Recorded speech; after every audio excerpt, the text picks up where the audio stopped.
Right. Wow. Okay. Well, the problem was that I clicked on the email link that I sent you instead of the link that Zoom gave me when I created the meeting. And although the URLs are identical, I think, because there's no It's URL something. parameters. Yeah. Yeah, it's some weird shit going on there. Are you okay? You have like a band and all? Yeah, it's just a theme No, park, not a hospital. it's a Okay. fun one. All right, cool.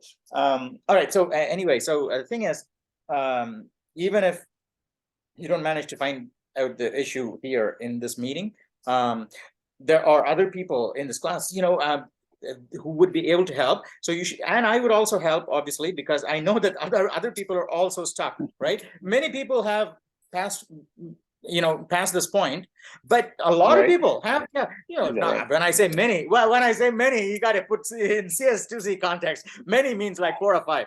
All right. So, that many people have crossed this point, but I think a lot of people are stuck, but are not asking. And fortunately, you tried to make a time to ask.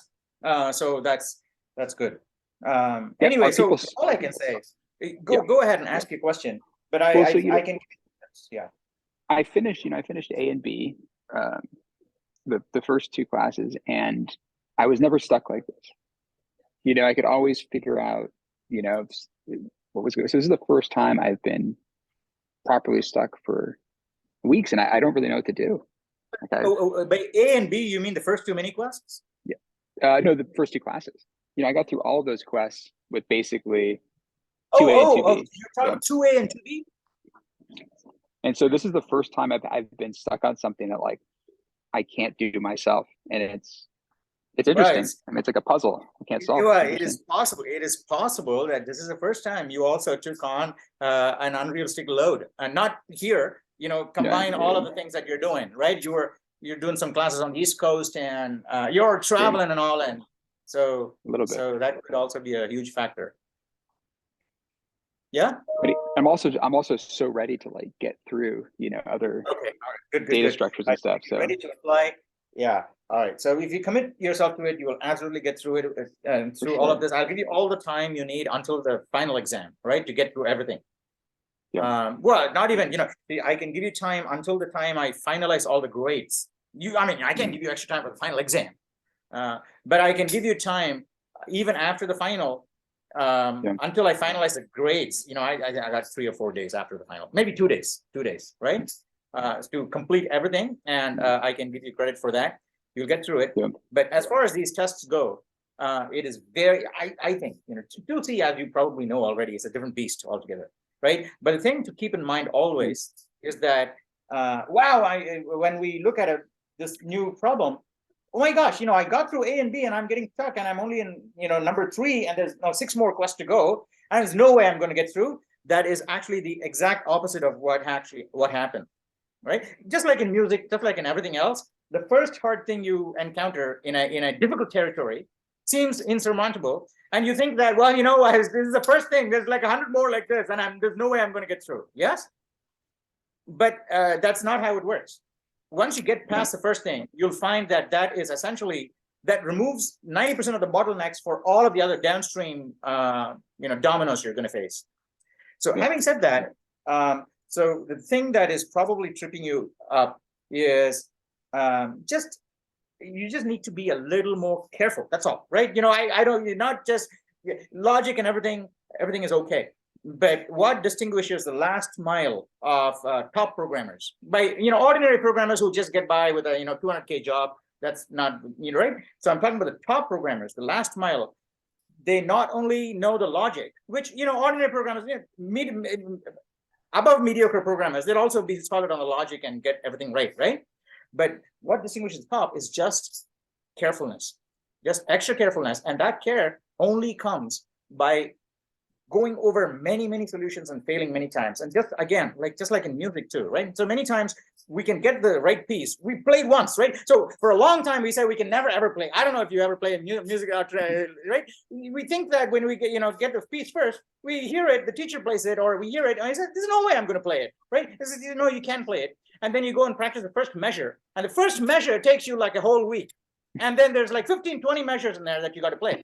And you say, well, I have no way I'm going to do this in my lifetime, right? But then she'll tell you, no, don't worry. It'll take you a couple of months maybe, but do it, right? But after that, you find the remaining 14 measures are like that. And the reason for that is because even though because, after a long time when we play music, we get first of all, it's a huge struggle just remembering what the next note to play on the beat, right? Because, a few seconds and then it's off the beat. So just remembering everything in time, staying 2 steps ahead and getting all the notes in sequence, that is getting the logic right in programming. Okay, but the thing is, a lot of programmers, student programmers, think that getting the logic right is computer science. And getting it right one time and saying, well, I got the answer, I'm done, right? And that is not the truth at all. What happens is once you get the logic right, then the notes are in the right order, but they haven't really shuffled into the grooves, right? They're jiggling around. And so the only way you can get it to fall in the grooves is to keep going over that 100 times. So get the sequence right, and then keep practicing endlessly until everything just starts vibrating with so much energy that they have just enough momentum to fall into the grooves. And then they just locks in, bam, like that. And after that, it just happens automatically. So the thing that is tripping you up with this quest is that you are missing a couple of critical corner cases. And by corner cases, I'm not going to say anything more about this, and you can do some experiments and find out, and you can also ask in the subreddit. So the corner cases you have to consider, you probably are considering a whole lot of these. Just make sure that what Denny said, you're reaching the end of the list and all is okay. The other corner cases you have to consider are also mathematical ones, right? So in math, a plus negative a is 0. And so you have to make it so that in your sparse matrix, a plus negative a in any cell gives you a value that is not necessarily 0, but less than threshold, or whatever that thing we called, we called it tolerance, right? So you got to make sure those are the corner cases. You got to make sure those are also covered. And once those are covered, you just zip through it, okay? And multiplication, again, Denny is the only one so far who's cracked the large matrix. No, actually, two or three people have. But Shreyas spent huge amounts of time getting to the last bit. And so I actually, sent him an email saying, move on. Okay, come back and do it later. And so don't get sucked into the bit where you have to get the large matrix, right? Once you get the password, move on. And then you'll get time. After you finish quest 9, you can come back and get the large matrix. It's 4 or 5 extra trophies or something like that, right? And some extra goodies for being faster than the reference and all. You'll get that. But you have to make sure that not only all the logical corner cases, but also the mathematical corner cases are met. So a plus negative a, or 2a minus 2a. Those, well, I don't know. You can figure out some of those cases. I think not a huge number. You have to make sure that a minus a is definitely default. The tolerance. I think there's one more math corner case I put in, but that's it. Okay. So if you take care of that, you'll just find that everything just slips through the gates. Yeah, I mean, I test on my end, and I have like a test script, like a test structure that has these different functions that are run, and I just can't get it to fail any. And so I kind of think like maybe I've misinterpreted the spec. No, I don't think so. Figure it out. I don't think so. No. Well, one thing you can do is send me that test script that you have, and I can take a look at it. But I don't think you misinterpreted the spec. It is just corner cases. If once you get this one right, the next quest in which you'll have to fight with corner cases is quest 7. Okay, so until then you won't have corner cases. You'll have some, logical issues which you can figure out, and pointer manipulation and all. And yeah, only quest 7 is where you'll have a lot of corner cases. But until then, you'll be sufficiently clear. And in a sparse matrix, we'll never have a node with a default value in it. No. Right. It should never have a node with a default value. Yeah. So essentially, if you don't find the node, then yeah, implicit by default by implicit. And our code should Okay. work for any, and our code should work for any default value, obviously. No, it can't. It can't. You know, because we're going to be, yeah, it could potentially work for any default value, but we don't do that because we want to use these for multiplication.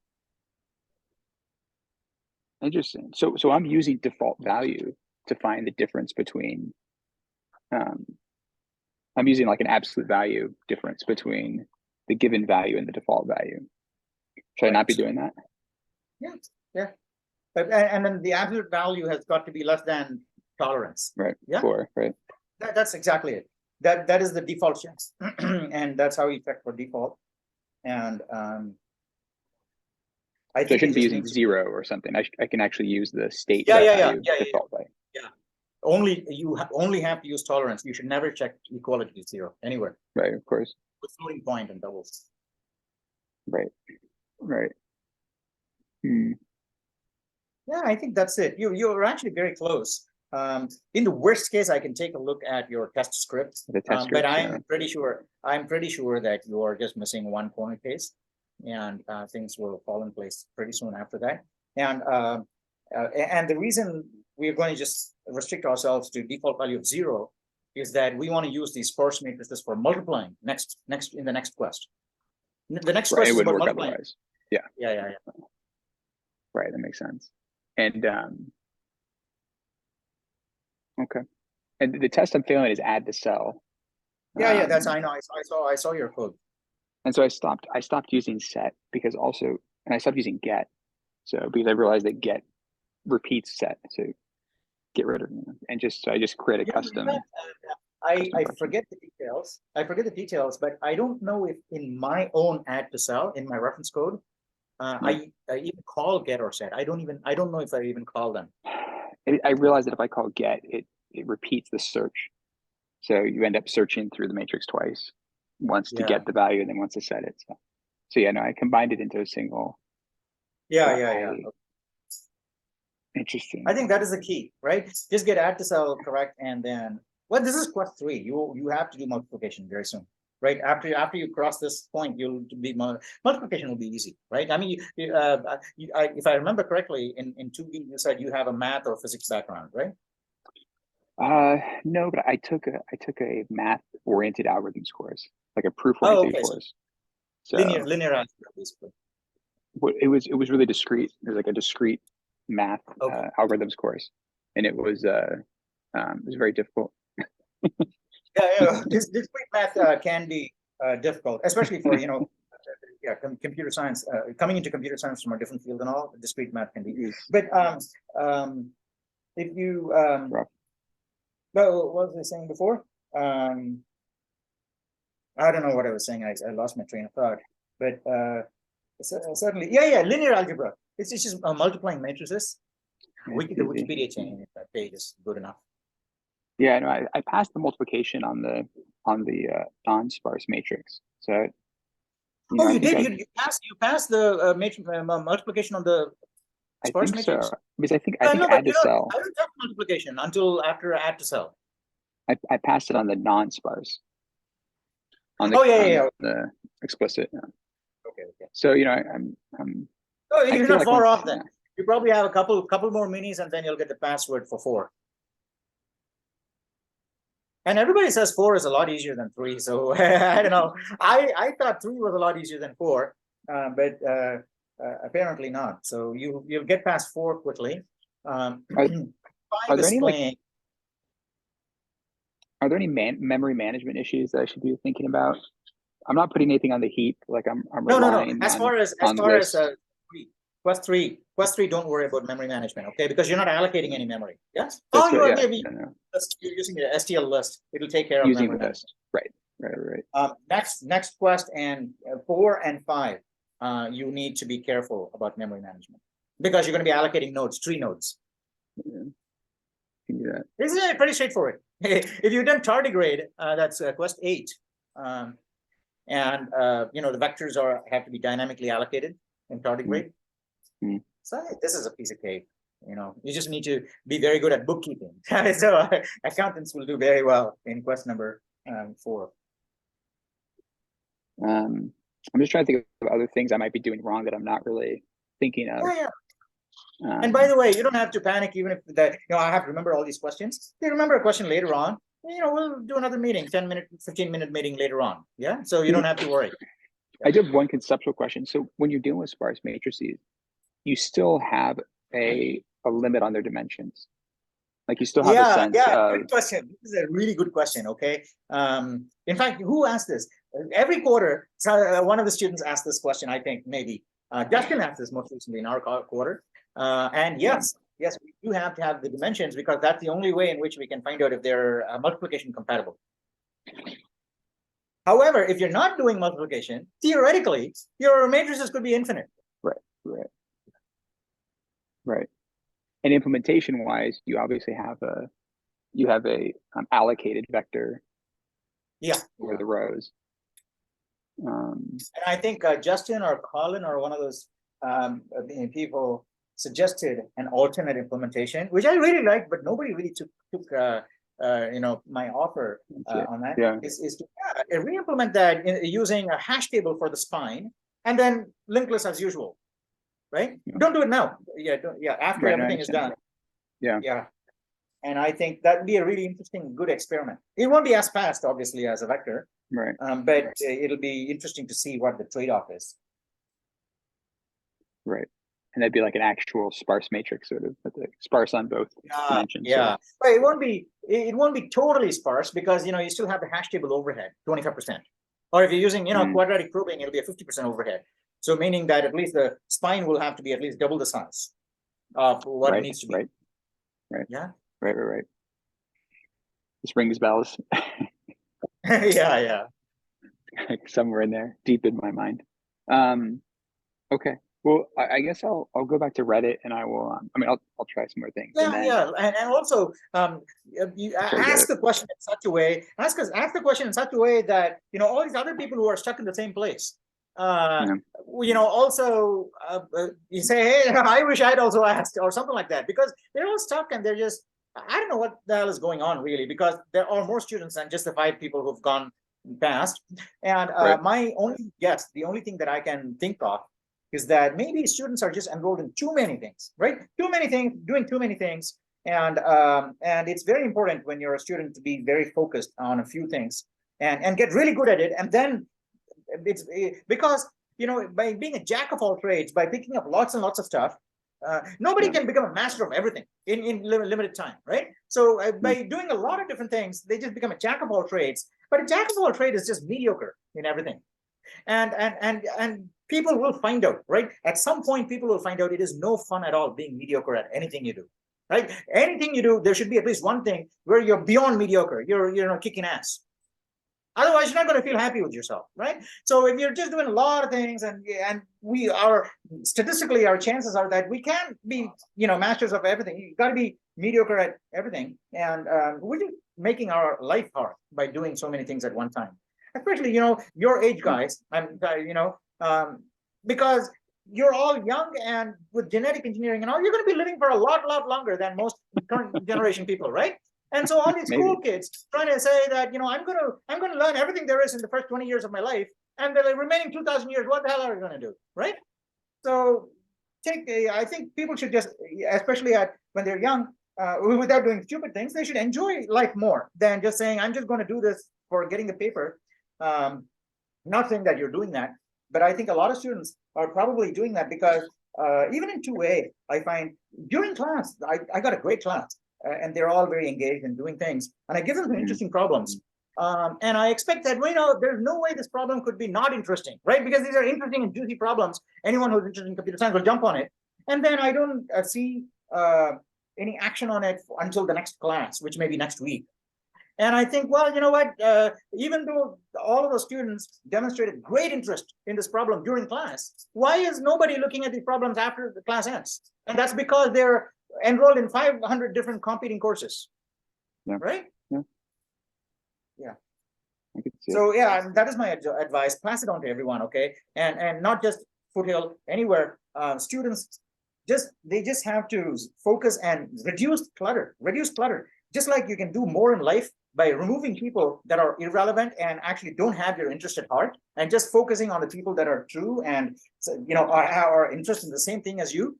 I think that's the way that students should also approach teaching, learning, is to say that, I'm going to learn just this, right? I'm not going to be having my fingers in 500 different pies and not able to handle all of that, and not do a good job at the end, because this is what I'm interested in. This is what I should be doing. So I'll try this, and if it doesn't work out after maybe a couple of months or years, then I'll switch to something else, because you've got a lot of time. Even 2 years, you can give some field 2 years of your time and still be no worse off when you say, I'm going to try something else. Yeah. I don't know. See, I may be preaching to the choir, because you probably already have a lot of experience here, but I think good points, you're just stuck in that one place. Once you're past that, you'll be fine. Ethan too. I think Ethan got past. You guys are looking at the logs, and he's got like 11 trophies now. Yeah. 11. So I think he's probably got past just now, right today. So which means that really? you also probably will do it very soon. What it is. Yeah. Yeah, you keep trying, and if at the end of the day, if you still don't find out, let me know, and I'll give you a little bit more of a hint that pushes you in the right direction more, and you'll find out for sure. Yeah, very unlikely that you won't find out by the end of the day, but if not, I will point you in the right direction. Okay. Let's see. Yeah, no, I appreciate it. No worries. Keep trying. Are you on the East Coast too? Yeah, I'm actually at Johns Hopkins right now. Oh, you are? This is Johns Hopkins? Which building is it? I'll show you. Hey, which building is this? This is Gilman. Oh, yeah, I know. This is the E-level. This is the E-level pub. Oh, wow. Yeah, it's big. This is Gilman Hall, which is like Gilman Hall. Yes, I remember. Yeah, Gilman Hall. And so on the other side of Gilman Hall is that E-level pub. Do they still have the E-level pub? Yeah, I don't think so, because everything's under construction at Hopkins now. They have this student center that's being built. They have all this stuff. So, did you go to school here? No, I did my postdoc at Johns Hopkins, and then there was the professor, Paul Smolensky. All right, he was the chair, and he used to buy the entire department beer and mozzarella sticks on Friday nights at the E-level. Yeah, so that's where we used to go. Yeah, I was in Gilman Hall, I think. No, Kruger. I was in Kruger. I was in Kruger. Yeah. My friend is in the civil. My friend is in the civil engineering department. She's getting her PhD. Oh yeah. I'm out here visiting her. Great. Okay. All right. Good to see you, and try to make the meetings, okay? Because the meetings are very glad with only 2 or 3 people showing up, and there's got to be more life in these. No, I know it's just right now. It's 11:30 on a Sunday night, and I try. I'm like, it's really late, but I'll try to at least be more active on Reddit. Yeah, no, we got 6 more weeks. You can ask to reschedule. Set it for a more same time. Yeah, maybe it doesn't work for other people too, right? No. I think previously Eileen did the thing, and a lot of people who responded are not in the class anymore. Oh, really? Yeah. So I think if you just say, hey guys, I want to attend, but this time is very inconvenient for me, I'm pretty sure everybody will say, just pick a time, Adam. We'll come. Try to be more active either way on Reddit, and try to. And I should be on the West Coast soon, so. Oh, you're coming back to the West Coast now? Yeah, I'm just visiting, but I think it might be 1 more week. So. But, all right. Well, all right. Well, thank you for making the time. Yeah, safe travels, and come back, and see you soon. And best of luck. All right. Bye. Thanks.